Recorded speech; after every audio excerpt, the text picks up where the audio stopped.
Baik, terima kasih pemirsa Anda masih bersama kami dan Mirsaku dan kita sampai untuk melanjutkan di segmentasi tanya jawab. Sebelum kita lanjutkan lagi di segmen tanya jawab atau penanya selanjutnya, kita kembali ke Kiai berkaitan dengan masalah talqin tadi Kiai. Nah, kebiasaan beramal baik insya Allah akan menghasilkan talqin yang baik. Lantas bagaimana dengan orang-orang yang tidak membiasakan diri dengan beramal kebaikan? Apakah ketika dia akan meninggal, walaupun ditalqin, dia bisa artinya mengucapkan kata itu Kiai? Ya, bahkan kalau orang beramal-amal baik itu selalu melakukan ketaatan, bahkan mereka tidak perlu ditalkin pun sudah mengucapkan kalimat la ilaha illallah dengan sendirinya. Kita suka ketemu ada orang yang meninggal dalam keadaan sholat. Kan nggak ada yang tahu dia dalam keadaan sujud. Wah itu udah luar biasa karena amalan sebelumnya. Nah yang jadi pertanyaan buat orang yang mereka tidak beramal kebaikan, atau tidak melakukan ketaatan, kemudian berharap nanti ditalkin dan nganggap enteng. Ntar udah pesen aja ke anak, ibu kalau mati nanti talkinin ya kalau mau mati. Masalahnya siapa yang bisa menjamin dia bisa mengikuti pada saat ditalkinkan oleh anaknya. Banyak orang yang sudah dia tidak sadar dalam waktu 1 minggu, 2 minggu kemudian akhirnya meninggal dunia. Nah itu yang menjadi menurut saya bertaruh kelewat konyol kalau kayak begitu.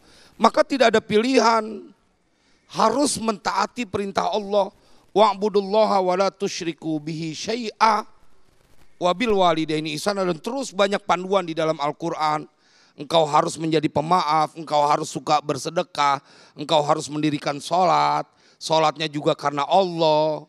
Nah bila kemudian ada orang, ada harapan gak Ustadz buat yang kita-kita nih yang gak demen dengan majelis taklim, kemudian nanti pada saat meninggal dunia mengucapkan la ilaha illallah. Harapan selalu ada. Tapi bagaimana mungkin engkau akan berkeyakinan dengan harapan bila engkau meminta harapan itu terjadi kepada dia yang sering kau khianati perintahnya. Minta tolong rahmat dari Allah nanti, tapi setiap saat lagi sehat khianat mulu sama Allah. Walaupun Allah punya hak prerogatif ya akhi untuk melakukan itu. Karena itu Imam Ghazali mengajarkan betul. Dikutip ini oleh Tuan Syekh Al-Habib Abdullah bin Ali Al-Haddad. Ini perlu diingat buat seluruh warga Indonesia yang beragama Islam. Kalau nanti ente ngerasain sakaratul maut, ingetin. Saat itu kedepankan roja, hilangkan takut. Karena pada saat itu kau butuh pertolongan Allah. Ini kalau lagi hidup kan sekarang nih kudu balance antara khauf dan roja. Tapi kata Sohibu Rotibil Haddad, lempengan ente ngerasain sakaratul maut, kita ngerasain semua bu. Cuman kadang-kadang samping kita, tetangga kita, anak-anak kita nggak ngerasain. Wah itu kalau divisualisasikan sama Nabi berat betul. Kalau mereka yang nggak punya amal kebaikan. Bagaimana mau dengerin orang yang talqin la ilaha illallah, dia sedang melihat malaikat yang akan mencabut nyawa dengan rupa yang sangat mengerikan. Ente kalau lagi dalam ketakutan, diteriakin, jangan kata ditalkinin, diteriakin saking takutnya nggak kedengeran. Bagaimana dengan kau? Nanti ada yang mentalkinkan, hati-hati. Itu bagian penting untuk engkau masuk ke pintu gerbang yang disebut alam barzah dan kemudian hari kebangkitan. Ya Allah ya Rabb. Baik, terima kasih Kiai. Selanjutnya kami persilakan kepada Ibu Linda yang akan jawab oleh Kiai Haris Hakam. Silakan. Assalamualaikum warahmatullahi wabarakatuh. Bapak Ustadz Haris dan Bapak Ustadz Syarif, dan begitu juga dengan para jamaah yang dirahmati Allah Subhanahu wa taala. Saya Linda dari Majelis Taklim Babu Salam. Bagaimana menasihati orang yang sengaja beristighosah haul kepada orang yang sudah wafat tapi dianggap wali soleh. Dia berharap kepada almarhum wali soleh tersebut agar dapat mengabulkan permohonannya.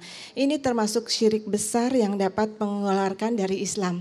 Mohon pejangannya, terima kasih. Baik, terima kasih Ibu Linda. Jadi pada intinya kita mendoakan orang yang sudah meninggal dengan istighosa dan haul sebagainya Kiai. Bagaimanakah pendapat Kiai? Iya baik, terima kasih Bu Indah. Barangkali ini representasi bagi yang hadir juga, yang menonton acara Damai Indonesiaku. Kita mesti bijak ketika dalam satu masalah orang berbeda pendapat. Karena sebenarnya perbedaan pendapat itu sebuah keniscayaan. secara tegas Allah memberikan sebuah warning kepada kita. Subhanalladzi khalaqa kulla syai'in azwaja. Maha suci Allah yang telah menciptakan segala sesuatu itu berpasangan. Kalau ibu wanita karena ada laki. Kalau sekarang siang karena ada malam. Kalau ada atas karena ada bawah. Nah kalau ada orang yang punya pendapat A, ada yang punya pendapat B, biarkan saja. Betul nggak Bu? Setuju Ibu?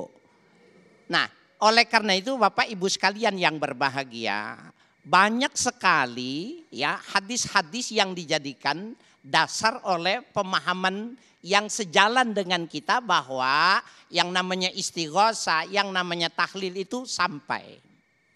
Banyak sekali. Bapak saya sekalian yang berbahagia, ketika salah satu wasiat Nabi kepada Sayyidina Ali, ya Ali tasaddaq ala mautakum. Hai Ali, bersodakohlah untuk saudaramu yang sudah meninggal. Saya tanya sama ibu, kalau saya berikan uang 1 juta, ya saya berikan fakir miskin untuk dimakan. Yang nerima makanan itu fakir miskin atau yang saya sebut namanya yang sudah meninggal, yang makan.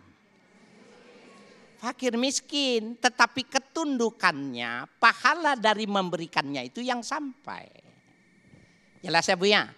Kalau dia bilang nasinya nggak akan sampai, memang nggak bakalan sampai. Betul ya? Di dalam tentang syariat tentang berkurban, la yanallallaha luhumuha wala dima'uha. Ini komparasinya, pembanding. Tidak akan pernah sampai daging dan darah yang kalian kurbankan itu nggak akan pernah sampai kepada Allah. Walaki yanaluhu taqwa minkum. Akan tetapi yang sampai ketakwaan, ketundukan kita yang sampai. Lalu kalau perspektif ini kita berbeda pendapat, ada yang mengatakan tidak sampai, biarin aja Ibu. Ibu ngundang saya saja mau Ustadz Syarif Manaji, kita kerjain bareng-bareng, selesai. Jelas ya Bu ya? Nah, Kiai Haris mungkin bisa dikembangkan. Kalau kita tahu bahwa ulama-ulama kita yang dekat dengan Allah ada sifat waro yang sangat berhati-hati. Sementara kita tahu dalam perkembangan Islam, sudah banyak improvisasi atau kata yang kita sebut sebagai bid'ah atau seperti apa. Tapi di lain sisi Allah menegaskan di dalam Al-Quran, mukhlishina lahuddin, untuk agar kita berhati-hati terhadap ketauhidan. Lantas bagaimanakah kaitannya dengan sesuatu yang baru ini, Kiai? Iya, ini memang bagian yang sangat penting ya Bapak Ibu sekalian. Apakah mukhlishina lahuddin, murni, agama Allah itu harus dibangun dengan kemurnian. Kita rumuskan dulu pengertian murni itu sehingga setiap yang muhdas dianggap dia dikatakan bid'ah. Tidak seperti itu. Dan kita memang sudah melihat bahwa ulama-ulama itu secara garis besar itu ada 2. Ada yang pemahamannya tekstual, ada yang pemahamannya kontekstual. Ada yang mantukiyah, ada yang mafhumiyah. Ini nggak bisa ketemu. Saya ulangi lagi, pemahaman mereka itu tidak bisa ketemu. Nah, betapa tidak ketika dia memahami teks itu, ya dengan orang yang memahami secara konteksnya itu tidak akan bisa. Kalau umpamanya la yukallifullahu nafsan illa wus'aha. Ya, tidak akan diberikan beban kepada seseorang itu kecuali yang dia lakukan. Berdasarkan ayat ini maka kita tidak bisa mentransfer apapun kepada orang yang sudah meninggal. Kenapa? Bukan pekerjaan dia. Masa hidupnya sudah lewat. Itu kalau dipahami secara tekstual, bentuk katanya gitu. Tapi yang mesti kita pahami itu konteksnya apa ayat itu.